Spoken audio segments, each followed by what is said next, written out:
একবার এই ইউনিক পদ্ধতিতে ঝিঙে আলু পোস্ত রান্না করে খেয়ে দেখুন। গরম ভাত, রুটি, পরোটা সব কিছুর সঙ্গে কিন্তু দারুণ জমে যায়। তো রেসিপিটা তৈরি করে নেওয়ার জন্য আমি এখানে 3টা ছোট সাইজের ঝিঙে নিয়ে নিয়েছি আর তার সাথে 2টো মিডিয়াম সাইজের আলুও নিয়ে নিয়েছি। এবার এই ঝিঙের খোসাগুলোকে হালকা হালকা করে ছাড়িয়ে নেব। সবগুলো ঝিঙের খোসা ছাড়িয়ে নেওয়ার পর আলু দুটোর খোসাকেও ভালো করে ছাড়িয়ে নিয়েছি। এবার এগুলোকে আমি ডুমো ডুমো করে কেটে নিচ্ছি। আপনারা দেখে নিশ্চয়ই বুঝতে পারছেন আমি কিভাবে কেটে নিয়েছি। কেটে নেওয়ার পর খুব ভালোভাবে ধুয়ে এগুলোকে একটা বাটির মধ্যে তুলে নিচ্ছি। তারপর আলুগুলোকেও ঠিক একইভাবে আমি ডুমো ডুমো করে কেটে নেব। তো দেখুন আলুগুলোকেও ছোট ছোট করে ডুমো ডুমো করে কেটে নিয়েছি। এবারে আলুগুলোকেও ধুয়ে নিয়ে একটা বাটির মধ্যে তুলে নেব। তো বন্ধুরা, ঝিঙে আর আলু কিন্তু আমাদের কেটে নেওয়া হয়ে গেছে। এবার রান্না করে নেওয়ার জন্য কড়াইয়ের মধ্যে 1 টেবিল চামচ পরিমাণ সরিষার তেল দিয়ে দিলাম। তো এবার এই তেলটাকে কড়াইয়ের চারিদিকে একটু ভালোভাবে ছড়িয়ে দিচ্ছি আর তেলটাকে একটু ভালোভাবে গরম করে নেব। তেলটা দেখুন খুব ভালোভাবে গরম হয়ে গেছে। এবার এখানে প্রথমে কেটে রাখা আলুগুলোকে ভেজে নেব। আমি এখানে আলাদা আলাদা করে আলু আর ঝিঙেগুলোকে ভেজে নেব, চাইলে আপনারা একসঙ্গেও ভেজে নিতে পারেন। তো এবার আমি আলুর মধ্যে স্বাদমতো লবণ দিয়ে আলুগুলোকে ভেজে নেব, তাহলে আলুগুলো নরমও হয়ে যাবে আর আলুর মধ্যে লবণটা খুব সুন্দরভাবে ঢুকে যাবে। এখানে আলুগুলোকে আমি একটু লালচে করেই ভেজে নেব। আলুগুলো একটু ভালোভাবে ভাজা হতে হতে এদিকে একটা মশলা রেডি করে নেব।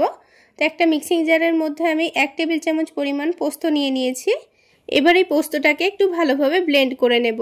এখানে কোনো রকম পানি না দিয়ে প্রথমে একটু ব্লেন্ড করে নিতে হবে, তাহলে পোস্তটা খুব ভালোভাবে ব্লেন্ড হয়ে যাবে। তো দেখুন পোস্তটা একটু ভালোভাবে ব্লেন্ড হয়ে গেছে। এবার এখানে আমি ঝালের জন্য একটা কাঁচামরিচ দিয়ে দিচ্ছি আর 2 টেবিল চামচ পরিমাণ পানি দিয়ে দিচ্ছি। তারপরে আবার একটু ভালোভাবে পেস্ট করে নেব। এবার কিন্তু পোস্তটা খুব সুন্দরভাবে ব্লেন্ড হয়ে যাবে। আর প্রথমে যদি পানি দিয়ে দিতেন তাহলে কিন্তু পোস্তটা খুব একটা ভালোভাবে পেস্ট হতো না। তবে আপনারা যদি পোস্তটাকে 5 থেকে 10 মিনিট ভিজিয়ে রাখেন তাহলে কিন্তু খুব সুন্দরভাবে পেস্ট হয়ে যাবে। তো দেখুন এইদিকে আলুটাও কিন্তু অনেকটাই লালচে হয়ে গেছে। অফ ক্যামেরায় আমি 2 থেকে 3 বার নাড়াচাড়া করে দিয়েছি আর দেখুন আলুর মধ্যে খুব সুন্দর কালারও চলে এসছে। এবার আমি আলুগুলোকে তুলে নেব। তারপর এখানে আমি ঝিঙেগুলো ভেজে নেব। তো আলুগুলো তুলে নেওয়ার পর কড়াই যেহেতু একটুও তেল নেই তাই আমি আবারও 1 টেবিল চামচ পরিমাণ সরিষার তেল দিয়ে দিলাম। তেলটাকে ভালোভাবে গরম করে নিয়ে ঝিঙেগুলো দিয়ে আবারও কিছুক্ষণ নাড়াচাড়া করে নিয়ে হালকা লালচে করে ভেজে নেব। তো কিছুক্ষণ নাড়াচাড়া করে হালকা লালচে করে আমি ভেজে নিয়েছি। ঠিক একইভাবে ঝিঙেগুলোকেও এবার তুলে রেখে দেব। বন্ধুরা, আমার রেসিপি ফলো করে একবার হলেও ঝিঙে আলু পোস্তটা রান্না করে খেয়ে দেখবেন, আবার বানাতে ইচ্ছে করবে, এতটাই টেস্টি হয়। তো ঝিঙেগুলো ভেজে তুলে নেওয়ার পর কড়াইয়ের মধ্যে আবারও 2 টেবিল চামচ পরিমাণ সরিষার তেল দিয়ে দিলাম। তেলটা একটু ভালোভাবে গরম করে নিয়ে এখানে অল্প করে একটু কালো জিরা আর একটা শুকনো মরিচ ভেঙে দিয়ে দেব। এগুলোকে একটু নাড়াচাড়া করে ভেজে নিতে হবে। এবার এই কালো জিরা শুকনো মরিচটাকে হালকা নাড়াচাড়া করে ভেজে নেব। হালকা ভাজা ভাজা হয়ে গেলে এখানে দিয়ে দেব বেশ খানিকটা পেঁয়াজ কুচি। এবার পেঁয়াজটাকেও হালকা কালার আসা পর্যন্ত ভেজে নেব। হালকা লালচে করে ভেজে নিলে কিন্তু খুব সুন্দর একটা ফ্লেভার আসবে। তো দেখুন কিছুক্ষণ নাড়াচাড়া করে পেঁয়াজের কালারটা কিন্তু অনেকটাই চেঞ্জ হয়ে গেছে। তো এখন আমি এখানে দিয়ে দেব অল্প করে টমেটো কুচি। এই রান্নার মধ্যে অবশ্যই টমেটো কুচিটা দেওয়ার চেষ্টা করবেন, তাহলে খেতে কিন্তু দারুণ হবে। এবার এই টমেটোটাকেও খুব ভালোভাবে ভেজে নিতে হবে। এবার টমেটো দেওয়ার পরে পরে এখানে দিয়ে দেব অল্প করে একটু আদা রসুন বাটা।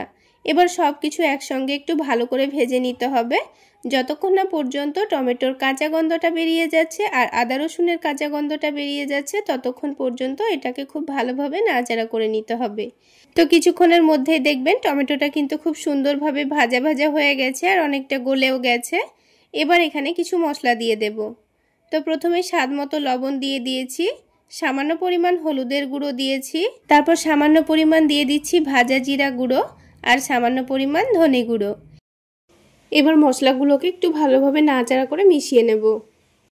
মশলাগুলো দিয়ে ভাজার সময় কিন্তু গ্যাসের ফ্লেমটা অবশ্যই কমিয়ে রাখতে হবে, তা না হলে গুঁড়ো মশলাগুলো কিন্তু পুড়ে যেতে পারে। তো মশলাগুলো নাড়াচাড়া করে নেওয়ার পর এবার এখানে পেস্ট করে রাখা পোস্তটা দিয়ে দিলাম।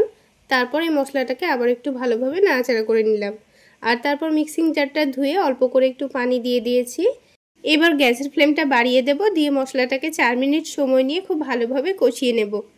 তো মশলাটা কষাতে কষাতে যখন দেখব এক্সট্রা পানিটা শুকিয়ে গেছে আর মশলার মধ্যে থেকে খুব সুন্দরভাবে তেল ছেড়ে এসেছে, দেখুন আপনারা দেখে নিশ্চয়ই বুঝতে পারছেন পানিটা কিন্তু খুব সুন্দরভাবে শুকিয়ে গেছে আর চারিদিক থেকে তেলও ছেড়ে এসেছে। ঠিক এই সময় আমরা ভেজে রাখা আলু আর ঝিঙেটা দিয়ে দেব। তারপর এগুলোকে খুব ভালোভাবে কষিয়ে নিতে হবে। একটু সময় নিয়ে কষিয়ে নিতে হবে, তাহলে মশলার ফ্লেভারটা আলু আর এই ঝিঙের মধ্যে খুব সুন্দরভাবে ঢুকে যাবে। এবার সব কিছুকে একসঙ্গে একটু নাড়াচাড়া করে নিচ্ছি। তাহলে বন্ধুরা, আজকের এই ঝিঙে আলু পোস্ত রেসিপি যদি আপনাদের ভালো লেগে থাকে তাহলে অবশ্যই একটা লাইক শেয়ার করে দেবেন। আর আমার এই সহজ রেসিপিগুলো যদি ইউটিউব চ্যানেল থেকে দেখে থাকেন চ্যানেলটি সাবস্ক্রাইব করে দেবেন, আর ফেসবুক পেজ থেকে দেখে থাকলে পেজটি ফলো করে দেবেন। তো বন্ধুরা দেখুন, কিছুক্ষণ পর কিন্তু ঝিঙে আলুটা খুব সুন্দরভাবে কষানো হয়ে গেছে। এবার এই ঝিঙে আলুগুলো রান্না করে নেওয়ার জন্য আমি এখানে পরিমাণ মতো পানি দিয়ে দেব, তাহলে ঝিঙে আলুগুলো খুব সুন্দরভাবে সেদ্ধ হয়ে যাবে। তো আমি এখানে খুব বেশি পানি দিলাম না, কারণ এখানে আমি রান্নাটার মধ্যে কোনো রকম ঝোল রাখবো না, একটু মাখো মাখো রাখবো, তাই পরিমাণ মতো পানি দিয়ে দিয়েছি। তারপর সামান্য পরিমাণ চিনি আর অল্প একটু কাশ্মীরি রেড চিলি পাউডার দিয়ে দিচ্ছি, তাহলে রান্নার কালারটা খুব সুন্দর আসবে আর খেতেও ভীষণ ভালো লাগবে। এবার সব কিছু একসঙ্গে ভালোভাবে মিশিয়ে নিয়ে ঢাকনা দিয়ে ঢেকে আমি রান্না করে নেব 10 মিনিট মতো। তো 10 মিনিট রান্না করে নেওয়ার পর দেখুন পানিটা কিন্তু অনেকটাই কমে গেছে। তো আমি এই রান্নার মধ্যে কোনো রকম ঝোল রাখবো না, একটু মাখো মাখো রাখবো। আর এইরকমই মাখো মাখো খেতে কিন্তু ভীষণ ভালো লাগে, তবে আপনারা চাইলে একটু একটু ঝোল ঝোলও রাখতে পারেন। এবার একটা আলু আমি আপনাদের দেখিয়ে দিচ্ছি ভেঙে। আলু কিন্তু খুব সুন্দর সেদ্ধ হয়েছে। তাহলে বন্ধুরা তৈরি হয়ে গেল আমাদের ঝিঙে আলু পোস্ত। তো এবার আমি এটাকে নামিয়ে নিচ্ছি। এইভাবে একবার রান্না করে খেয়ে দেখবেন, গরম ভাত রুটি পরোটা সব কিছুর সঙ্গে খেতে কিন্তু ভীষণ ভালো লাগে। এই গরমের মধ্যে যদি মাছ মাংস খেতে ভালো না লাগে তাহলে এইভাবে ঝিঙে আলু পোস্ত রান্না করে দেখবেন, গরম ভাতের সঙ্গে কিন্তু আর কিছুই লাগবে না। তাহলে বন্ধুরা আজকে এই পর্যন্তই। সকলে অনেক বেশি ভালো থাকবেন, সুস্থ থাকবেন। দেখা হচ্ছে আরও একটি নতুন রেসিপি নিয়ে নেক্সট এপিসোডে।